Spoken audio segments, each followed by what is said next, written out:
അവിടെ വെച്ച് ദൈവത്തിനെ അടുത്ത് കാണുന്ന മോശയെ പറ്റി വേദപുസ്തകത്തിൽ നമ്മൾ രൂപപ്പെടുത്തുകയാണ്.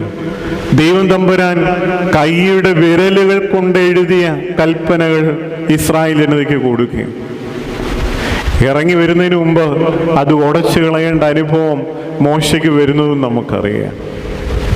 പിന്നീട് പല പ്രവാചകന്മാരും അവരുടെ ജീവിതത്തിന്റെ വലിയ ശക്തി പ്രാപിക്കുവാൻ വേണ്ടി മലയിലേക്ക് കയറി വരുന്നത് നമ്മൾ വായിക്കുന്നു. കർത്താവ് പലതവണ ഉയരമുള്ള സ്ഥലങ്ങളിലേക്ക് ചെന്ന് പ്രാർത്ഥിക്കുന്നു. കർത്താവിന്റെ തേജസ്കരണത്തെ പറ്റി, മറുരൂപമലയെ പറ്റിയുള്ള അനുഭവം നമുക്ക് സുപരിചിതമാണ്. കർത്താവ് ജീവനോടെ കാലങ്ങൾക്ക് മുമ്പ് ദൈവസന്നിധിയിലേക്ക് എടുക്കപ്പെട്ട ആളെയും അതുപോലെ തന്നെ ദൈവസന്നിധിയിലേക്ക്